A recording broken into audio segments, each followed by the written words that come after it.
Hi ಕನ್ನಡವದ YouTube ಚಾನಲ್ಗೆಲ್ಲ ವಿದ್ಯಾರ್ಥಿನಿಯರಿಗೆ ಸ್ವಾಗತ ಅಂತ ಹೇಳ್ತಾ ಆಡಿಯೋ ಬಲ್ ಅಂತ ಅನ್ಕೊಂತೀನಿ ಕೇಳಿಸ್ತಾ ಇರ್ಬೋದು ನಿಮಗೆ.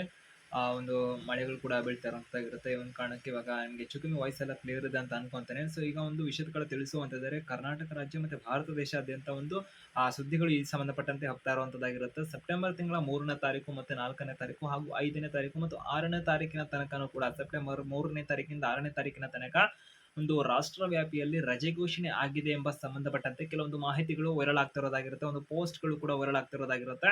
ಇದಕ್ಕೆ ಸಂಬಂಧಪಟ್ಟಂತೆ ಅಸಲಿ ಸತ್ಯ ಏನಾಗಿದ್ರೆ, ಎಲ್ಲಿ ರಜೆ ಇರುತ್ತಾಗಿದ್ರೆ, ಯಾವಾಗ ಒಂದು ರಜೆ ಅಂತಕ್ಕಂಥದ್ದಾಗಿರುತ್ತೆ. ನಂತರದಲ್ಲಿ ಈ ಒಂದು ಸುದ್ದಿ ಏನಾಗಿದ್ರೆ, ಎಲ್ಲ ಶಾಲಾ ಕಾಲೇಜುಗಳು, ಕಚೇರಿಗಳು ಪಬ್ಲಿಕ್ ಹಾಲಿಡೇ ಅಂತಕ್ಕಂಥ ಒಂದು ಸುದ್ದಿಗಳು ವೈರಲ್ ಆಗ್ತಿರೋದಾಗಿರುತ್ತೆ. ಇದಕ್ಕೆ ಸಂಬಂಧಪಟ್ಟಂತೆ ಕಂಪ್ಲೀಟ್ ಮಾಹಿತಿ ವಿಡಿಯೋದಲ್ಲಿ ತಿಳ್ಕೊಂತಾರೆ. ಹೆಚ್ಚಿಗೆ ಅಪ್ಡೇಟ್ಸ್, ಇನ್ಫಾರ್ಮೇಷನ್, ಮಾಹಿತಿಗಳನ್ನು ತಿಳ್ಕೊಳ್ಳೋದಕ್ಕೆ ಕನ್ನಡವಾದ ಯೂಟ್ಯೂಬ್ ಚಾನಲ್‌ಗೆ ಸಬ್ಸ್ಕ್ರೈಬ್ ಆಗಿಲ್ಲ ಅಂದ್ರೆ ಬೆಲ್ ಐಕಾನ್ ಕ್ಲಿಕ್ ಮಾಡಿ. ನಿಮ್ಮ ಸ್ನೇಹಿತರಿಗೆ ಮರಿದೇ ವಿಡಿಯೋ ಶೇರ್ ಮಾಡಿ ಅವರಿಗೆ ಒಂದು ಮಾಹಿತಿ ತಲುಪಿಸಿ ಅಂತ ಹೇಳ್ತಾ, ಹಾಗೆ ಹೆಚ್ಚುವರಿ ಪ್ರಶ್ನೆಗಳೇನಾದ್ರು ಇದ್ದಂಥ ಸಂದರ್ಭದಲ್ಲಿ ಡಿಸ್ಕ್ರಿಪ್ಷನಲ್ಲಿ ಕನ್ನಡದ ಅಫಿಷಿಯಲ್ ಇನ್ಸ್ಟಾಗ್ರಾಮ್ ಪೇಜ್ ಲಿಂಕ್ ಕೂಡ ಕೊಟ್ಟಿರೋದಾಗಿರುತ್ತೆ. ಅಲ್ಲಿ ಸಬ್ಸ್ಕ್ರಿಪ್ಷನ್ ಆಪ್ಷನ್ ಕೂಡ ನೀಡಿರೋದಾಗಿರುತ್ತೆ.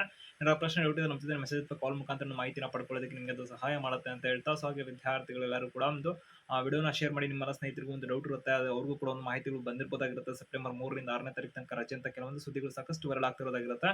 ಇದಕ್ಕೆ ಸಂಬಂಧಪಟ್ಟಂತೆ ಒಂದು ಮಾಹಿತಿನ ತಿಳಿಯುವಂಥದ್ದಾದ್ರೆ, ಕರ್ನಾಟಕ ರಾಜ್ಯಕ್ಕೆ ಮತ್ತೆ ಇಂಡಿಯಾಗೆ ರಾಷ್ಟ್ರವ್ಯಾಪಿ ಅಂತಾನೆ ಅದ್ರ ಮಾಹಿತಿ ಬಂದಿರೋದಾಗಿರುತ್ತೆ. ಒಂದು ಪೋಸ್ಟರ್ ಸಾಕಷ್ಟು ವೈರಲ್ ಆಗ್ತಿರೋದಾಗಿರುತ್ತೆ. ಎಲ್ಲ ಒಂದು ಸ್ಕೂಲ್ಗಳು, ಕಾಲೇಜುಗಳು ಮತ್ತೆ ಕಚೇರಿಗಳು ಪಬ್ಲಿಕ್ ಹಾಲಿಡೇ ಅಂತ ಮೆನ್ಷನ್ ಆಗಿರೋದಾಗಿರುತ್ತೆ ಅದರಲ್ಲಿ. ಅದು ನಿಜಾನ ಏನು ಅಂತ ಕೂಡ ಸಾಕಷ್ಟು ಜನಕ್ಕೆ ಡೌಟ್ಸ್ಗಳಿರೋದಾಗಿರುತ್ತೆ. ಎಲ್ಲ ಒಂದು ಸೋಷಿಯಲ್ ಮೀಡಿಯಾಗಳಲ್ಲೂ ಕೂಡ ಒಂದು ಸಂಬಂಧಪಟ್ಟಂತೆ ಮಾಹಿತಿಗಳು ಬರ್ತಾ ಇದಾವೆ. ಇದೀಗ ಒಂದು ಅಧಿಕೃತವಾಗಿ ಲಭ್ಯ ಆಗಿರುವಂತಹ ಮಾಹಿತಿ ಏನಾಗಿರುತ್ತೆ ಅಂದ್ರೆ, ಭಾರತ ಸರ್ಕಾರದ ರಾಷ್ಟ್ರೀಯ ಪೋರ್ಟಲ್ನಿಂದ ಪಡೆದುಕೊಂಡಿರುವಂತಹ ಮಾಹಿತಿ ಆಧಾರದ ಮೇಲೆ ತಿಳಿಸುವಂತಂದ್ರೆ, ಒಂದು ಸೆಪ್ಟೆಂಬರ್ ತಿಂಗಳ 3ರಿಂದ 6ನೇ ತಾರೀಕು ತನಕ ರಜೆ ಅಂತಕ್ಕಂಥ ಒಂದು ಪೋಸ್ಟ್ಗಳು ವೈರಲ್ ಆಗ್ತಿತ್ತಲ್ಲ, ಆ ಒಂದು ಸುದ್ದಿಗೆ ಸಂಬಂಧಪಟ್ಟಂತೆ ತಿಳಿಸುವಂತಂದ್ರೆ, ಯಾವುದೇ ರೀತಿಯಾಗಿ ಸೆಪ್ಟೆಂಬರ್ ತಿಂಗಳ 3ರಿಂದ 6ನೇ ತಾರೀಕು ತನಕ ರಜೆ ಅಂತಕ್ಕಂಥದ್ದು ಏನಿದೆಯಲ್ಲ, ರಾಷ್ಟ್ರವ್ಯಾಪಿ ಇದೆಯಾ ಅಂತಕ್ಕಂಥ ಒಂದು ಪ್ರಶ್ನೆಗಳನ್ನ ಕೂಡ ಕೇಳ್ತಾ ಇದ್ರಿ. ಒಂದು ಕೆಲವೊಂದು ರಾಜ್ಯಗಳಲ್ಲಿ ಕೆಲವೊಂದು ಹಬ್ಬ ಹರಿದಿನಗಳನ್ನ ಆಚರಣೆ ಮಾಡ್ತಿರ್ತಾರೆ. ಆ ಒಂದು ರಾಜ್ಯಗಳಲ್ಲಿ ಅವಲಂಬನೆ ಆಗಿರುತ್ತೆ ವಿನಃ ರಾಷ್ಟ್ರವ್ಯಾಪಿ ಅಂತ ಇರೋದಿಲ್ಲ. ಇನ್ನೊಂದು ಎಲ್ಲಿ ಇರುತ್ತೆ ಹಾಗೆ ರಜೆ, ಎಲ್ಲೆಲ್ಲಿ ಇದಾವೆ ರಜೆ, ಇದ್ರ ಬಗ್ಗೆ ಮಾಹಿತಿನ ತಿಳಿಸುವಂತಂದ್ರೆ, ಸದ್ಯಕ್ಕಿರುವಂತಹ ಮಾಹಿತಿಯ ಪ್ರಕಾರದಲ್ಲಿ ಕೇರಳದ ಒಂದು ರಾಜ್ಯದಲ್ಲಿ ಒಂದು ಸೆಪ್ಟೆಂಬರ್ ತಿಂಗಳ 4 ಮತ್ತು 5ನೇ ತಾರೀಕಿನಂದು ಓಣಂ ಇರುವಂತ ಕಾರಣಕ್ಕಾಗಿ ಒಂದು ರಜೆನ ಘೋಷಣೆ ಮಾಡಿರೋದಾಗಿರುತ್ತೆ. ನಂತರದಲ್ಲೇ ಈ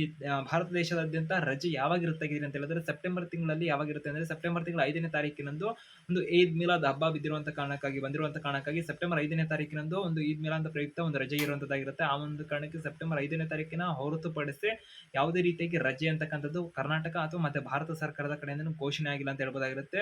ಮತ್ತೆ ಒಂದು ಇಂಡಿಯನ್ ಗೌರ್ಮೆಂಟ್ ಕಡೆಯಿಂದ ಮತ್ತೆ ಪಬ್ಲಿಕ್ ಹಾಲಿಡೇಗಳು ಅಂತ ಮಾಹಿತಿಗಳು ಬರ್ತಾ ಇದಾವಲ್ಲ, ಸೆಪ್ಟೆಂಬರ್ 3ನೇ ತಾರೀಕಿನಿಂದ 6ನೇ ತಾರೀಕು ತನಕ ಯಾವುದೇ ರಾಜ್ಯವ್ಯಾಪಿ ಅಥವಾ ರಾಷ್ಟ್ರವ್ಯಾಪಿ ರಜೆ ಅಂತಕ್ಕಂಥದ್ದು ಘೋಷಣೆ ಆಗಿಲ್ಲ.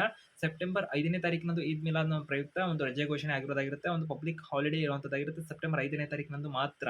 ಅರ್ಥ ಆಗಿದೆ ಅನ್ಕೊಂಡಿದ್ದೀನಿ. ಹೆಚ್ಚಿಗೆ ಯಾವುದಾದ್ರು ಒಂದು ಪೋಸ್ಟ್ ವೈರಲ್ ಕೂಡ ಆಗ್ತಿತ್ತಲ್ಲ, ಅದು ಯಾವುದೇ ರೀತಿ ಅಧಿಕೃತ ಇರೋದಿಲ್ಲ, ಅದೊಂದು ಫೇಕ್ ಪೋಸ್ಟ್ ಅಂತಾನೆ ಹೇಳ್ಬೋದಾಗಿರುತ್ತೆ. ಅದಕ್ಕೆ ಯಾವುದೇ ರೀತಿಯಾದಂತಹ ಪುರಾವೆ ಕೂಡ ಇಲ್ಲ ಅಂತ ಹೇಳ್ಬೋದಾಗಿರುವಂಥದ್ದು. ಅಧಿಕೃತ ಮಾಹಿತಿ ನಿಮಗೆ ತಿಳಿಸ್ಕೊಂಡಿದ್ದೀರಾ ಅಂತ ಅನ್ಕೊಂತಾ, ಹೆಚ್ಚಿಗೆ ಅಪ್ಡೇಟ್ಸ್ ಇನ್ಫಾರ್ಮೇಷನ್ಗೆ ಚಾನಲ್ಗೆ ಸಬ್ಸ್ಕ್ರೈಬ್ ಆಗಿ ಬೆಲ್ ಐಕಾನ್ ಕ್ಲಿಕ್ ಮಾಡಿ. ನಿಮ್ಮ ಸ್ನೇಹಿತರಿಗೂ ಒಂದು ಡೌಟ್ಸ್ ಇರ್ಬೋದು, ಅವ್ರಿಗೂ ಕೂಡ ವಿಡಿಯೋನ ಶೇರ್ ಮಾಡಿ ಮಾಹಿತಿನ ತಲುಪಿಸಿ.